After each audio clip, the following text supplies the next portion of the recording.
All right. Well, welcome everyone. Thank you for joining us for the Creative Healing for Youth in Pain, or CHIPS webinar, Parenting Neurodivergent Youth with Pain. My name is Samantha Levy. I'm a clinical psychologist and I work with youth with chronic pain and other medical ailments and their parents. I see many patients of the Zeltzers at Whole Child LA, and I run the parent support groups for CHIP, including the monthly CHIP chat and the small group Creating Bonds.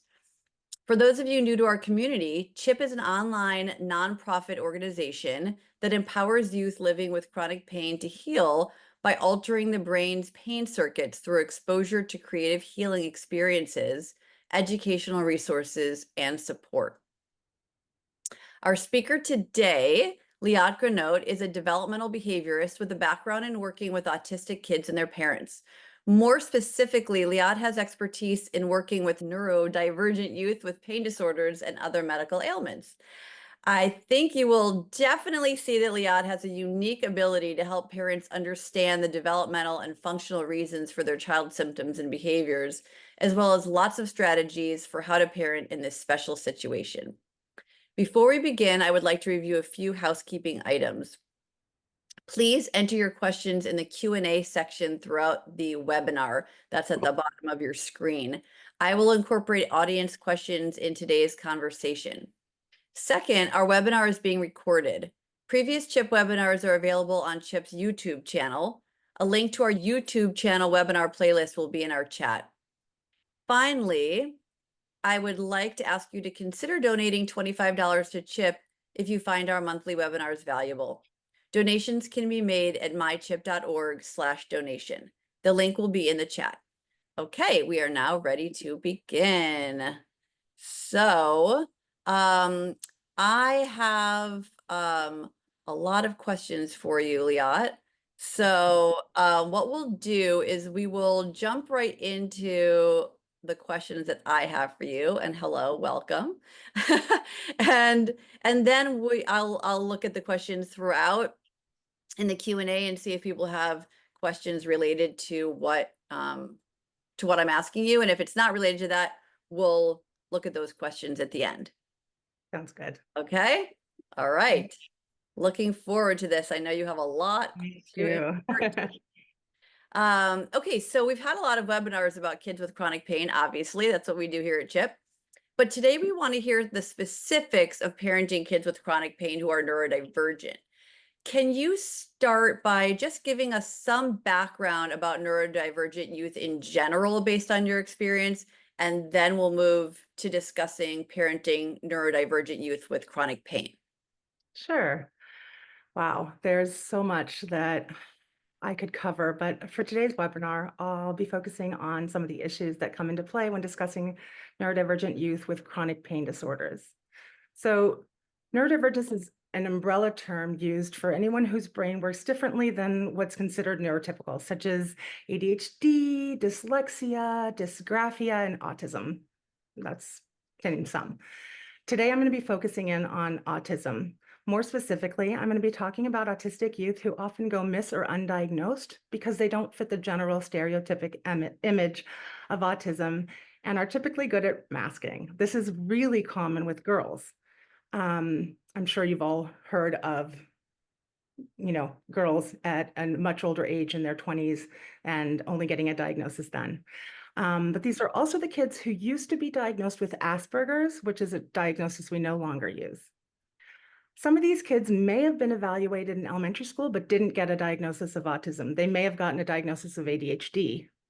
But these kids are really better able to mask, but often only until middle school or high school, when the social dynamics become so much more complex and nuanced, and the executive functioning demands are much higher. So executive functioning skills are the processes that allow us to problem solve, plan, and make decisions. So as you can imagine, identity, self-esteem, and the ability to mask start to go down the drain.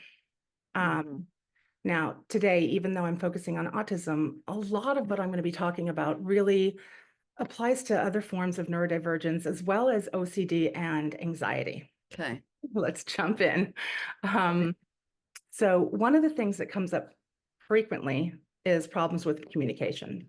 And that can include language and auditory processing. So think of it like speaking two different languages. If any of you have ever studied a foreign language, I'm sure you remember what it was like listening to a sentence in a foreign language, translating each individual word into your own language, then putting it together to form meaning. A lot can get lost in translation, and it's exhausting. With autistic people, some common communication challenges include having trouble understanding the meaning of certain words in context. So think of really poorly translated instructions on products you buy, where all of the words are individually translated, but they're not in context. So pretty good laugh. Not so funny when you're autistic and trying to communicate. They can take words and phrases too literally, and they sometimes struggle with auditory processing, which affects how they hear and make sense of language. So here's an example. Let's say you say something to your child. What might happen is that they get stuck on one word or one part of what you're saying. And by then, you've already said two or three more things, which they've missed and you didn't know. So what happens is, besides that it can lead to frustration, it's missed opportunities for them to respond, to understand and be understood. And they can easily become overwhelmed and either shut down or melt down, which meltdowns I'll get to a little bit later. Okay. So another key component of autism is sensory processing differences, and which disrupts the ability to just function comfortably. I'll give you an example that might help depict the discomfort of overstimulation sensory input can have. So the holidays are coming up. So imagine you decide for whatever reason to go to the mall the day before Christmas. So there's very blaring music coming from everywhere. There's sounds of people talking and yelling and people trying to sell you things. There's different smells coming from the food court, Abercrombie and Fitch, Bath and Body Works. There's things and people and carts everywhere, bright glaring lights and colorful everything. Suddenly you start regretting wearing your now very itchy and very hot wool holiday sweater Aunt Susan sent you. A little overwhelming, right? That's what sensory overload can be like. When you're highly sensitive to sensory input, it can make every activity feel like a nightmare. Going to a restaurant, all the smells, sounds, the store, or social engagements, or really any activity outside of what feels like their controlled surroundings, which is oftentimes their room. Okay, so something that can be hugely impactful but isn't widely understood is interoception. That tells you about your body's basic needs and sensations like hunger, thirst, the need to use the bathroom, or the feeling of your heart rate.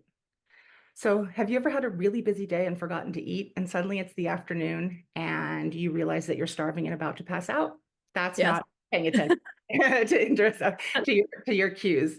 And it's crucial for meeting your daily needs and can be problematic for autistic people who often do not notice these internal sensory cues. And that means that many of these youth need reminders and support to meet those daily routine needs. And so what happens is I hear a lot of parents say, you know, he's 16 years old. Why do I still have to make him food and remind him to eat all the time? Well, there's your answer. So now I'm going to talk about the difference between autistic meltdown and a tantrum. So while what you see can look very similar, a meltdown is an involuntary reaction to nervous system overload, while a tantrum is more manipulative in nature. They're either trying to get something or avoid something. Meltdowns are a distress response to sensory or emotional overwhelm and can actually help them process and express their emotion in order to regain stability.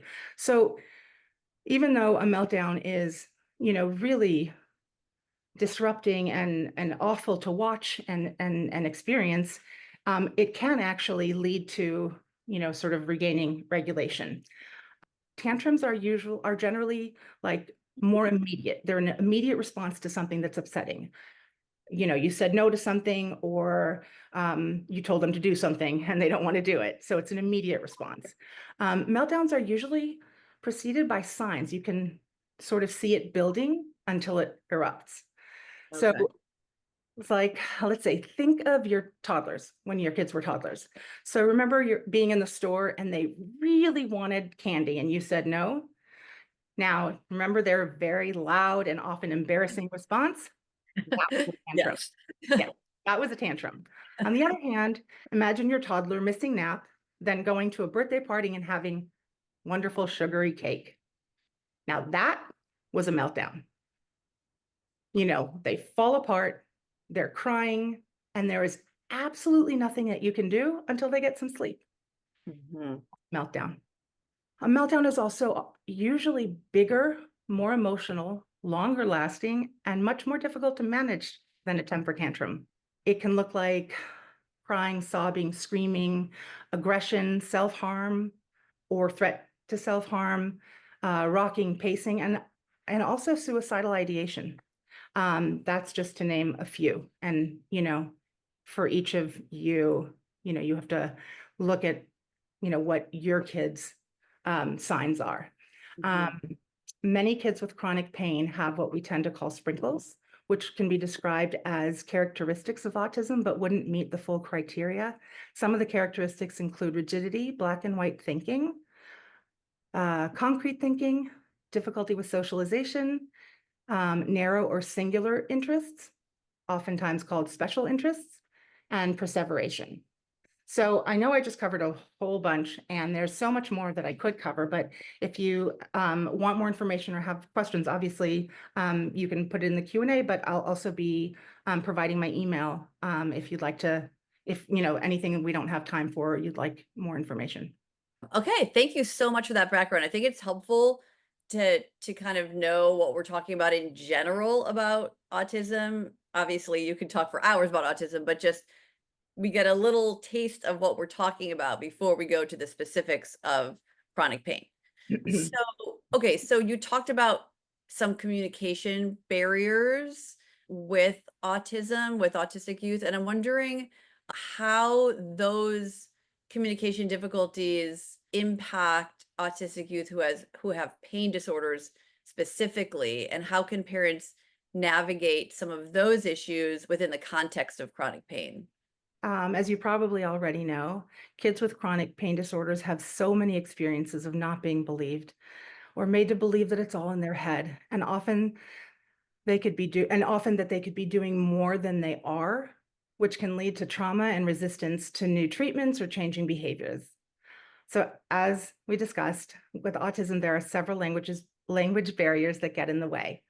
When you add in the rigidity and maladaptive behaviors that look intentional, autistic people are often dismissed and not taken seriously by doctors, clinicians, teachers, peers, and even parents. Therefore, they often have to work extra hard to be believed, feeling that their words often aren't enough. This can lead to repetitive symptom listing and perseverating on their negative circumstances. It's like they have to prove they have a valid problem. Mhm. To briefly explain perseveration. So think of wearing virtual reality glasses. I actually never have, but um, while wearing them, all you can see is what's being presented through those glasses. Everything else around you is muted. Communicating with or trying to distract someone in this state is very difficult. So what do you do to help your child? So first of all, it's really important to give your child a heads up that there's something you want to discuss, especially when it's a difficult topic like a doctor's appointment or something. So you want to give them the topic and tell them that you'd like to discuss it, and then give them the time to get back to you. And maybe they want to, talk after dinner and not right then. So, you know, because, sometimes parents have something that they feel like, okay, I need to talk about this, and they just bring up the topics when it's on their mind without really checking in to see if their child's primed and ready to like be receptive to this Right. information. And so it's also important when discussing things to just discuss one topic at a time. So even though there might be two different appointments or two different things, do one thing at a time, because otherwise, again, it can lead to overwhelm. And then, you want to check in that they're at their best, right? They're not hungry, they're not tired, they're not like concerned or focused on something else. Um, and then let's see, you want to make sure that you're going at a pace that works for them, checking in to ensure comprehension, right? Like you check in, you watch, you make sure that they nod, they give you some sign of comprehension.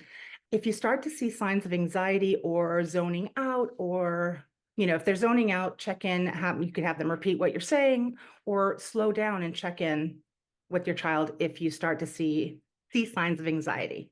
In addition to only expressing one topic at a time, it's also important to only say one thought at a time, giving them time to process and respond.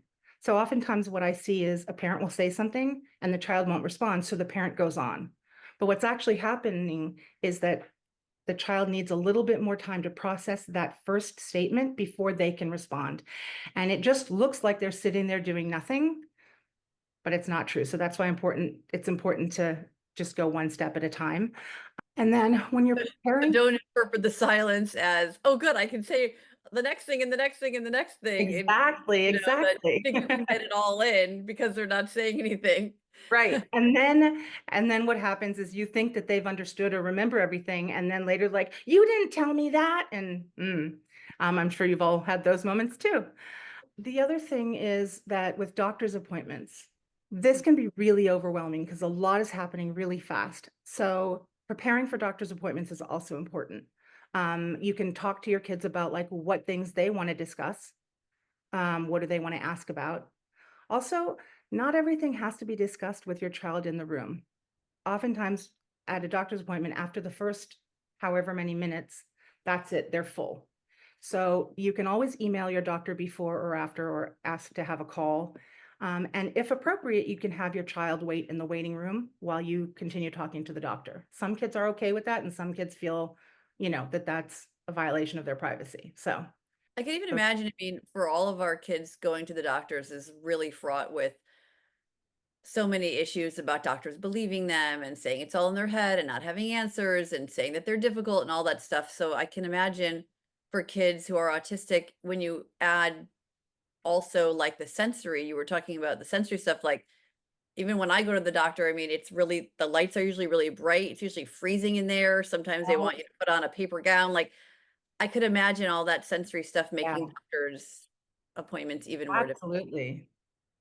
You were talking about perseveration, Mhm. how kids, autistic, youth, perseverate a lot on things, and it makes me think about how we typically advise parents not to bring up their child's pain or ask them about it. It's like one of our golden rules.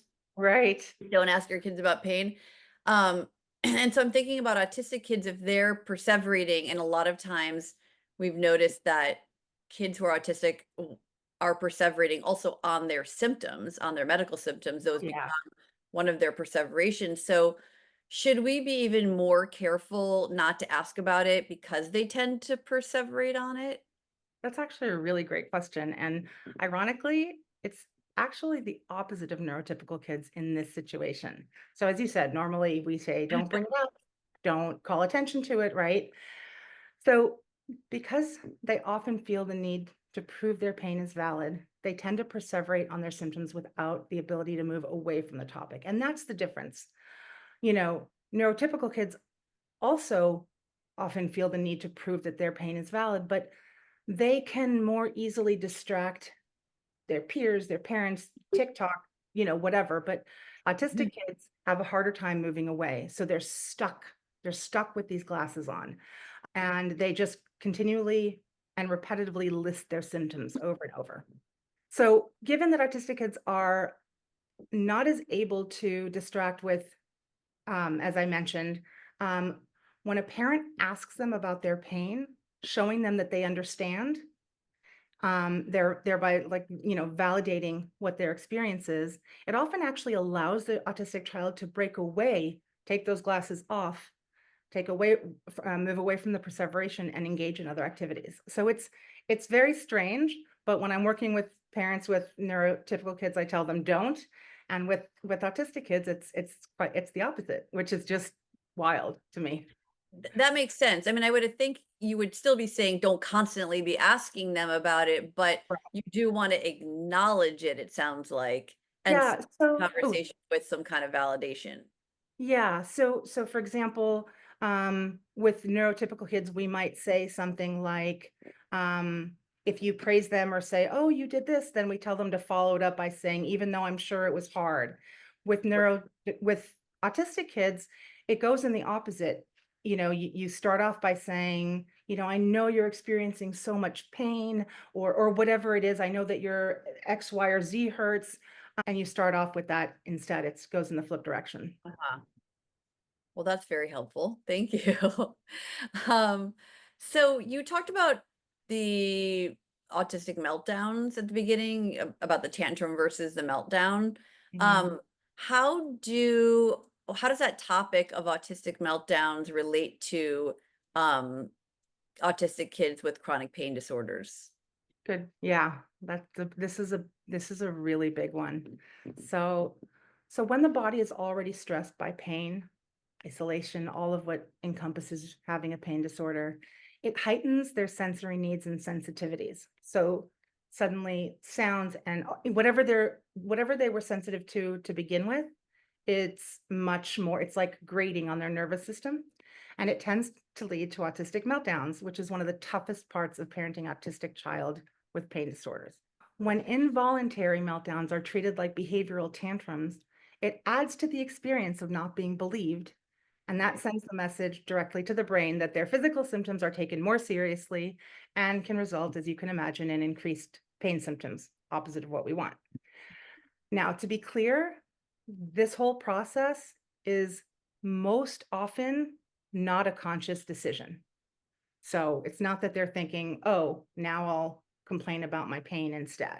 When dealing with a meltdown, it's important to use the right tools and strategies to help them regulate. I'm going to go through some of the strategies that can be helpful. And with many of these strategies, it's important to teach, like when you're mid meltdown, it's really hard to access things you don't have experience with. So when your child is calm and regulated, that's a perfect time to like talk about ways, different strategies like calming strategies, grounding strategies, and practice them when they're doing okay. That way they have better access to it when they're mid meltdown, either on their own or if you're helping by reminding them. So first of all, the most well the maybe not the most important piece, but a very important piece is that you start to recognize in your child what are their signs of building overwhelm and the eruption is coming.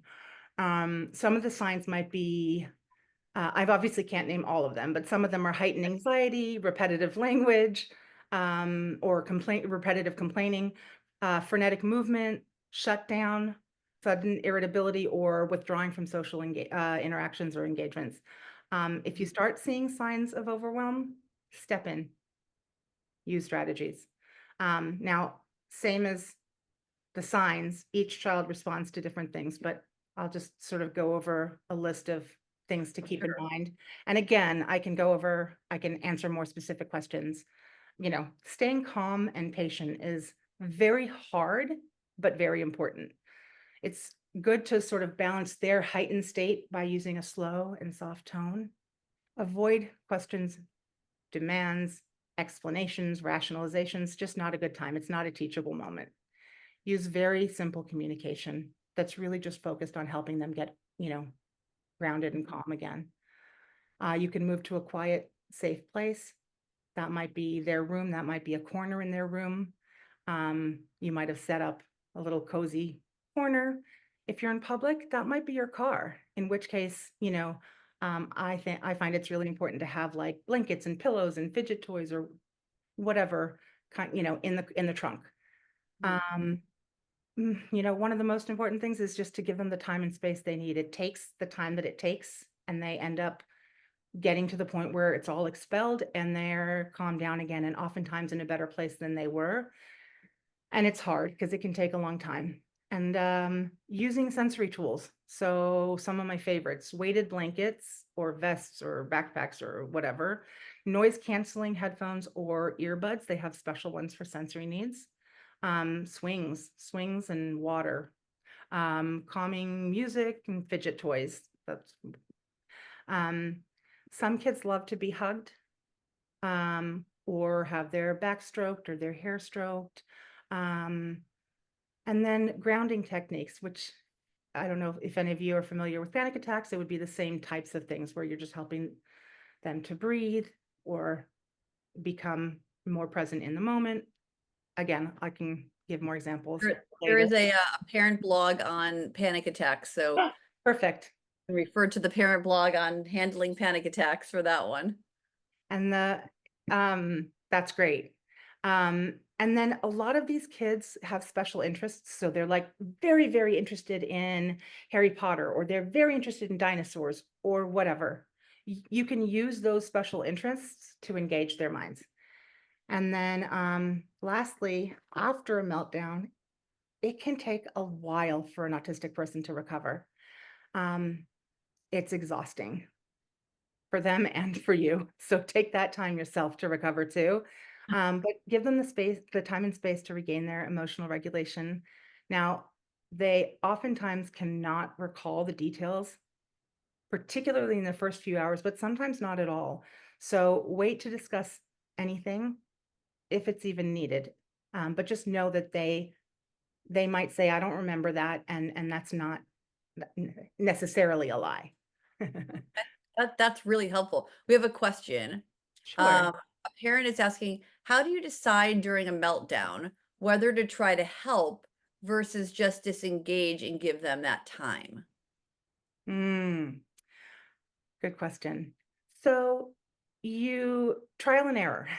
You you step in and gently offer some support. If they're receptive to it, great, go with it. At some point, even if they were receptive, and oftentimes not at all, they're going to push back and make it clear that they don't want you to help them. So that's when I would say something like, okay, I'm going to go to the living room, or I'm going to go to my room for a while. I'll come back and check in with you in a while. And then you can check in after, 5-10 minutes, depending on the severity of the meltdown, and just check in again. If you get resistance and pushback, just, okay, I'm going to, tell them what you're doing and that you're going to check in with them again, or that you're available.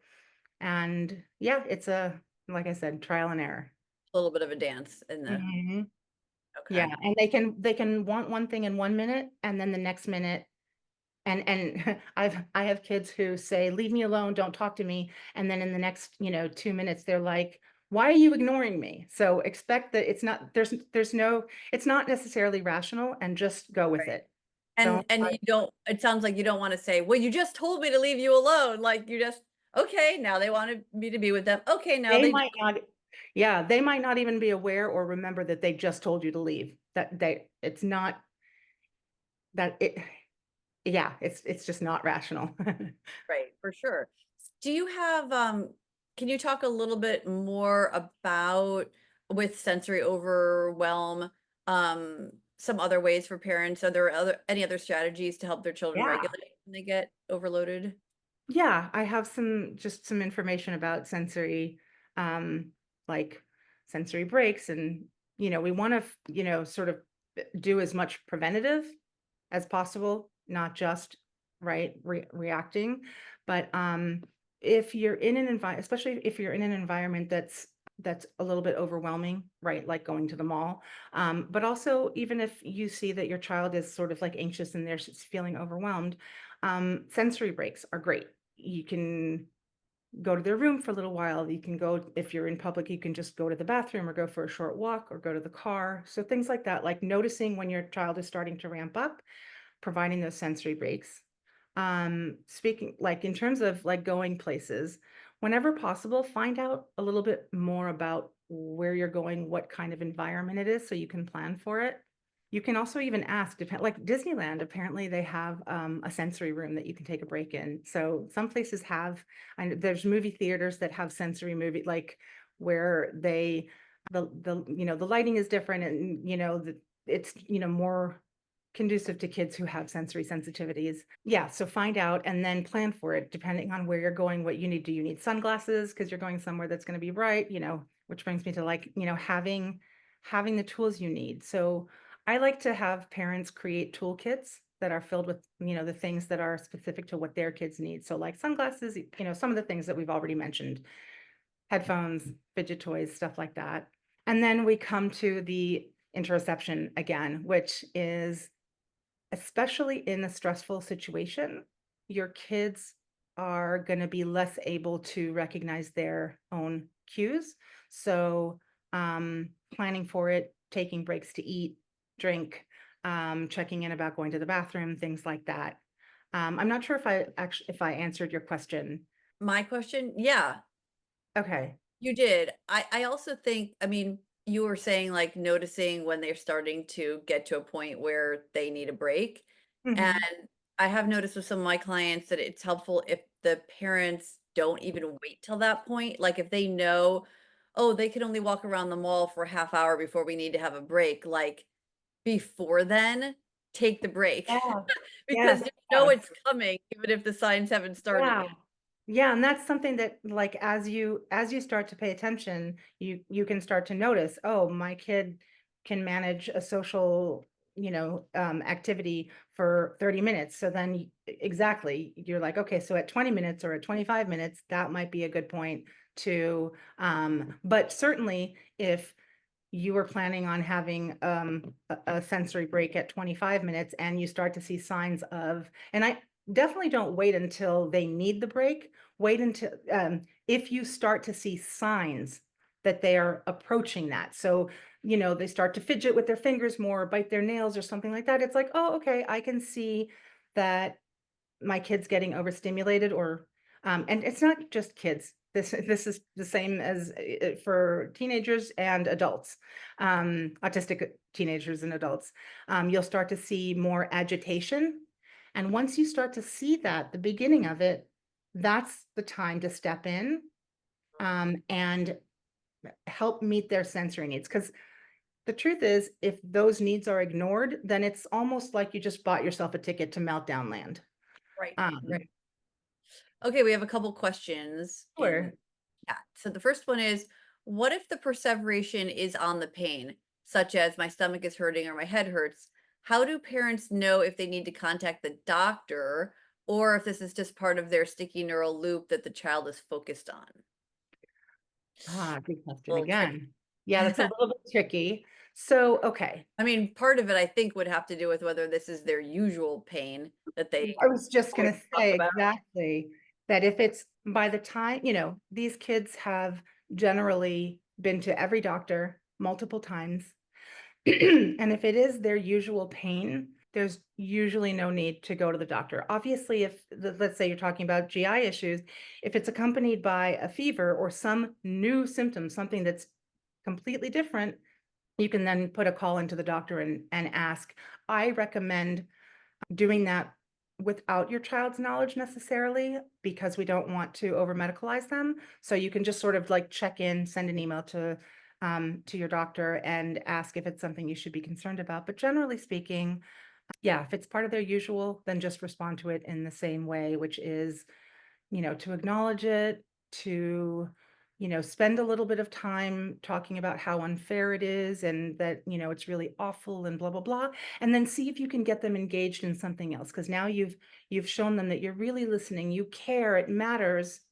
And now, hey, let's see if we can talk about something, dinosaurs, if that's what they're, something that they're interested or, you know, maybe watching, a funny YouTube video or, moving on and doing something that might, again, engage their brain somewhere else, which sometimes you can't. Sometimes you can't, and they just are stuck there until they're not.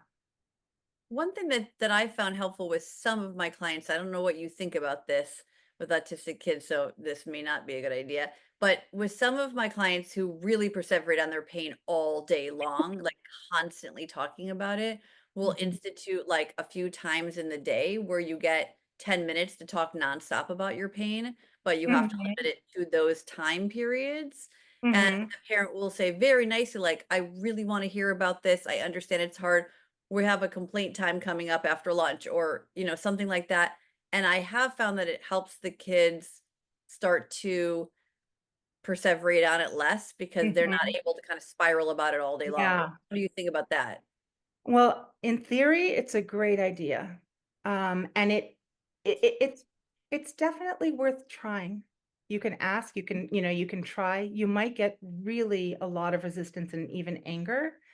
Mm, Because if this kid is wearing those virtual reality glasses and they can't take it off, they can't move their focus from it. Anywhere right. they look is what they see, and it's the pain, and they have no power over that, then asking them not to talk about it just means that you're silencing them.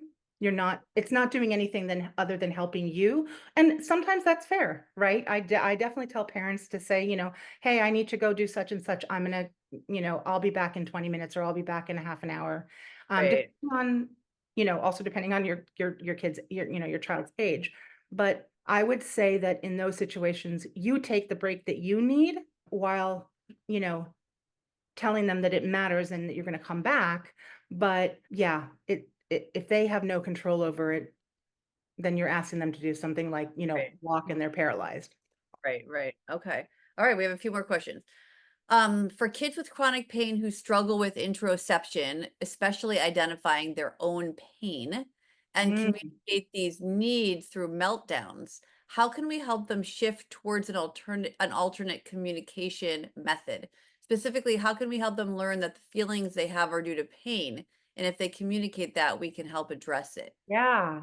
Okay, good. This I'm gonna give a general answer, but this might be the kind of answer that I would need more personalized information to be Right. able to really, Work on um, to answer, and I'm happy to do that if you email me. But some of the things that come to mind are modeling. So if your child starts to show signs of irritation or leading towards a meltdown, and you know that there's pain involved, or what you can do is you can check in. So for example, when it's about emotional things, so let's say a kid gets upset that they didn't get the crayon that they wanted, and they start to, cry about it or start to act out, you know, I we tell parents to narrate like, "Oh, you really wanted that crayon and you didn't get it, and that's really upsetting," and starting to help them to have the words to use. So, you can model, the language for them. It looks like, your foot's really hurting, you're limping a lot right now, and that must be really painful and frustrating. Something like that. But I think, Samantha, maybe you can answer this, but I think for me, I need a little bit more specific information to be able to really give an answer. Yeah, I mean, I really think it depends on how the child communicates and what their communication level is, because obviously with autism, there's such a spectrum of ability to Mhm. communicate and ability And to how notice.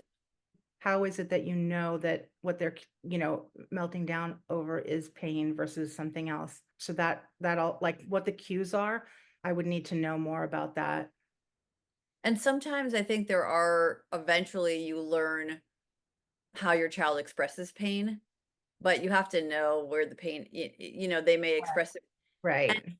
and kids with autism may express pain by doing something that neurotypical people would not do, like hitting the part of their body that hurts. Like, we wouldn't normally think to hit the part of the body that hurts, but maybe someone with autism is doing that because of the sensitive. Absolutely.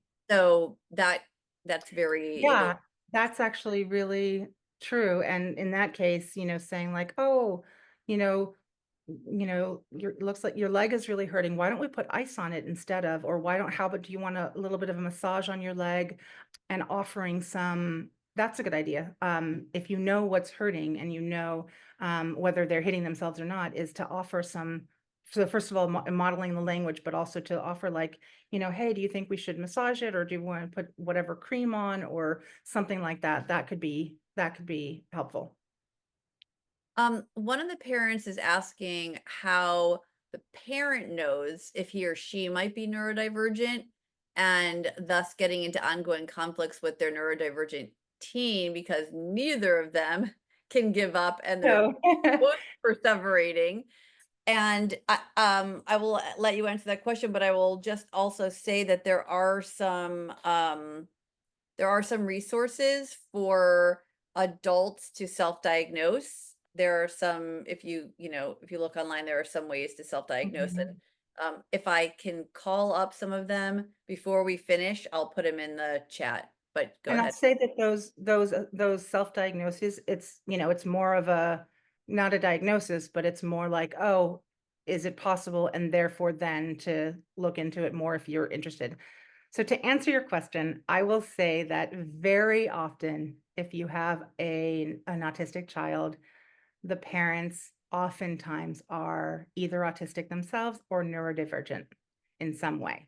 Not necessarily both parents, you're saying, but Not necessarily both parents, but one or, one or the other or both.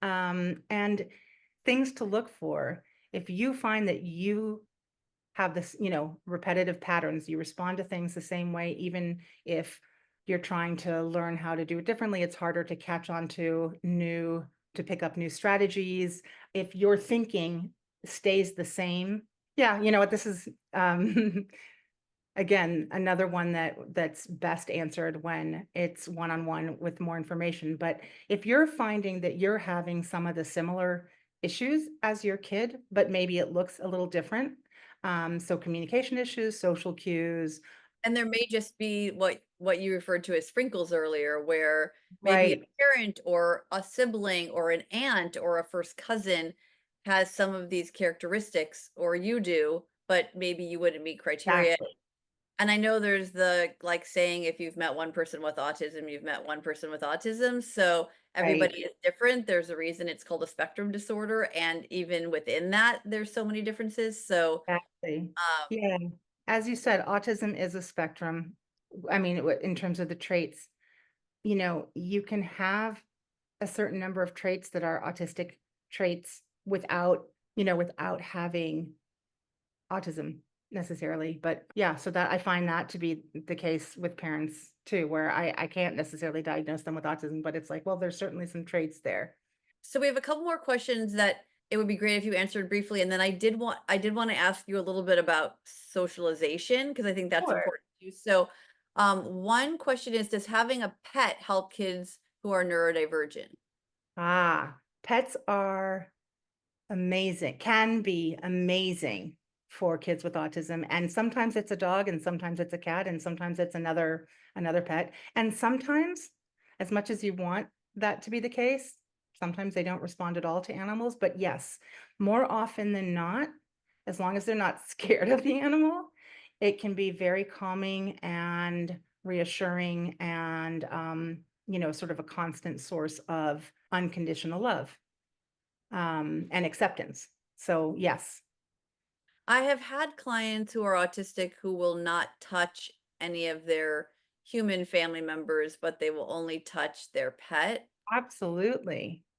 So, and I know it can go both ways, but Yeah, no, I have had many clients um, in my practice who, the parents say, you know, they make eye contact with the animal, but not with them. They allow, they touch the pet, they hug the pet, they let the pet sit on them, do whatever to them, and they don't let, humans do the same. So yeah. yeah, And part of it is that, a pet is much more predictable than humans. So it's safer, but yeah. less complex behaviors. Yeah. And I'll Right. say I have a bias. I love pets. So, but I do think that for the most part, yes, it can be really helpful. Okay, great. Can you comment? And I know you're not an educational therapist, so this may not be an appropriate question for you. But the question is, can you comment on dyslexia and processing speed and pain? I guess Happy to. I don't know um, if it's like the connection, on so the I emoji type, whether you mean, like a connection between them or, so uh, I can yeah. I can't comment on dyslexia itself because I don't have any experience working with dyslexia at all. What I can say though is that when there are processing difficulties, whether it's auditory or in this case visual processing, it contributes to feelings of okay, so especially for kids who are already masking, right? They know that there are things that are different than with them than with their peers, so they're masking and trying to hide their imperfections and are likely, perfectionists anyway. So they're not going to be, oh, I'm having a hard time reading. I'm seeing, like something's wrong, something's not going well. They're going to want to try to mask it. Then it leads to falling farther and farther behind, having a harder and harder time. This is when I talked about things start to get harder in middle school. And with dyslexia, though, I would say when things start to ramp up, even in elementary school, which is I think fourth grade is like really like the game Yeah. changer Mhm. year. That leads to those, the self-esteem and all of that being impacted and putting, so much more anxiety every time they have to read, every time they're called on. And as I said before, that type of stress can directly translate into increased pain symptoms. So I think that's probably, without being an expert in dyslexia, that's the best answer I can give on that one. Yeah, I mean, we always talk about the biopsychosocial model of pain, and Right. this is just one factor that when there's learning differences, especially if they're undiagnosed, that it puts more stress on the whole system. And we know that those stressors actually have common neural pathways with pain. So, like Liatt said, it can increase the pain. One quick thing, one person is asking how to tell if your child is autistic and about online tests. I think we would probably both agree that you don't wanna go to an online test for your Not child's, very good. um, diagnosis. You can go online to read about autism. Sure. I I would just make sure that you're not reading from a sponsored site and you're looking at, credible sources, to find out about a little bit more. Um, Sometimes talking to your pediatrician can be helpful, though unfortunately, not always, especially with kids who are in this category of being underdiagnosed. Um, yeah, I mean, you can So, I mean, you can have neuropsychological right, you testing, can have testing done. and I mean, sometimes even the neuropsychological testing misses autism. Mhm, So, but I think starting with neuropsych testing, but then there are also centers like at UCLA, there's an autism clinic that mm, does a very thorough, very thorough and extensive, di yeah. and then what about like regional centers And so and I also have, I have a list of people who evaluate? yeah, who are really great. Regional centers, yes, you can go through the regional center.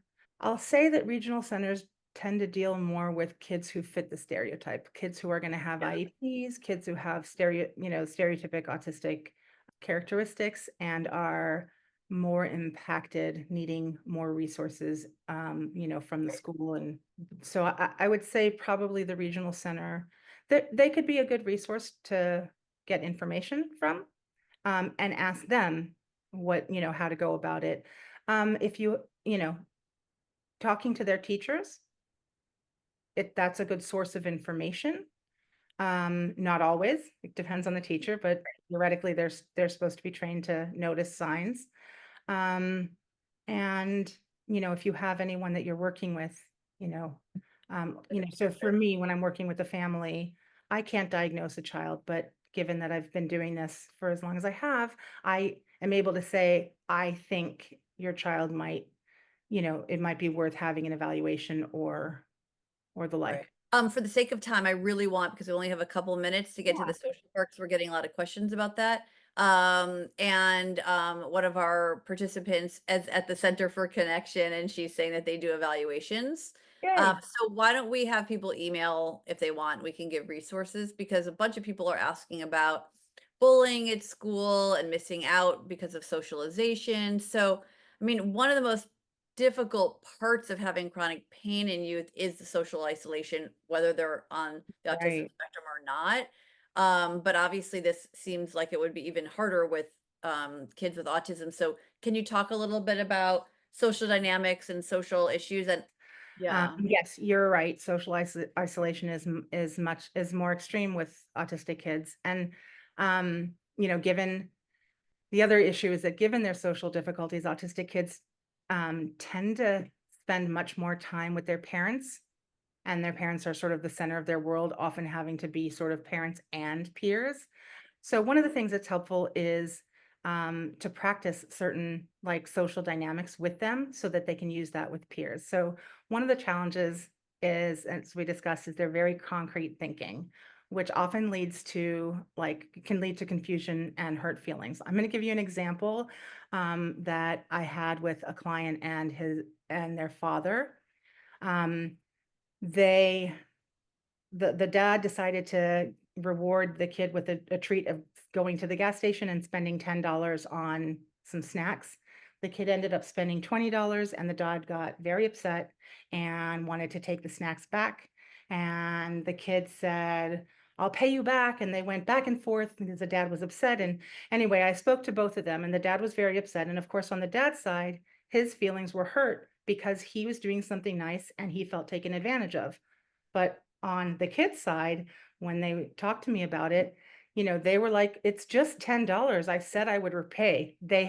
I had to help them understand the other component, that it wasn't just this concrete thing about money. Um, and these are the kinds of things that can really get in the way with peers.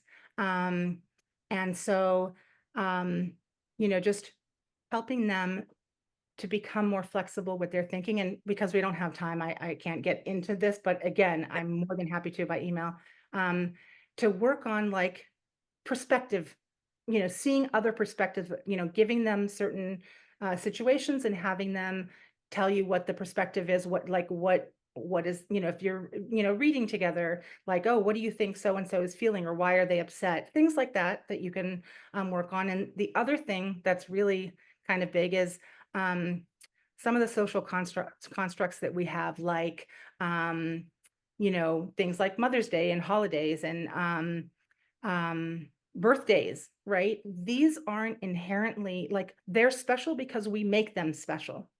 But these things aren't inherently important to an autistic person who doesn't see any reason why that day should be somehow special.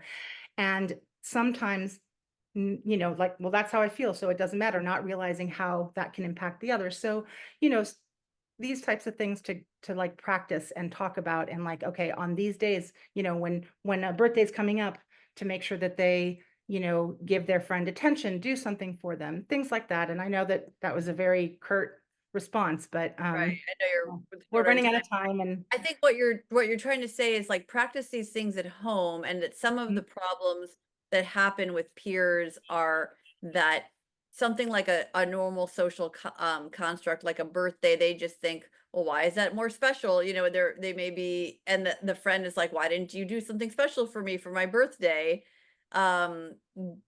There's those disconnects, so you have to teach maybe your child to do that. Another thing that I've run into with some of my clients is that their friends or the other kids at school are frustrated by their monologuing. Uh, mhm. if they're really interested in something and they go on and on and on about it, and the other kids aren't that interested in Yes. for 20 minutes about this Mhm. topic. So maybe helping your child to understand that even if it's interesting Yeah. to them, it may not be interesting to other people for more than a minute. Mhm. Yeah, no, that's really important. All of these types of things. And like I said, that there's definitely more. And by the way, with the birthday thing, they might be very happy to get presents when it's their birthday. It doesn't mean, so there's like sometimes I've had parents like, well, they like their birthday. Well, it's not logical necessarily. So there are a lot of social skills programs. There are the peers group at UCLA helps with social skills, and there's a lot of private social skills groups. So one thing, if your child is having trouble with socialization and bullying, you might consider having them engage in a social skills group. The problem is sometimes the kids in that group tend to be have even more difficulty with social skills than your child might be having. Yeah, it's really hard to find a social skills group that isn't that is for kids who would otherwise go undiagnosed. It's hard. It's hard, but they Some are out there. Sometimes I've found that schools will have a really good school counselor that will understand these kids who wouldn't normally get diagnosed but are having trouble with social skills, and they'll have a little group of maybe 3 or 4 kids come at lunch a couple times a week and just hang out and So talk. the problem with that works really well for some of the kids, but the ones that are really invested in masking, they don't want to be pulled out into a special group because then they will get bullied and teased. Right. That can sometimes be the case, but also there are people who do like social skills coaching, but it would be private. Right. Yeah, and there are neurodivergent coaches who Mhm, help with mhm. that. And then also there's the chip groups where the kids can, at least have an online community that understands them. So Yeah. there are the youth Oh, chats. and there are programs, that work with, like, older like, teens, about, like, social media strategies, like, meaning because sometimes, like, or when it was Facebook, like, you flood them with messages like Snapchat now, and it's like Oh, more, to teach those skills to to yeah, hold. that's Yes, right. So exactly. that does Exactly. exist too, but off the top of my head, I can't think of who's still doing that right now. Okay. Well, we are actually out of time. So thank you, Liat, so much. This has been incredibly informative. We could have talked for hours, I know. All right. Thank you so much. You.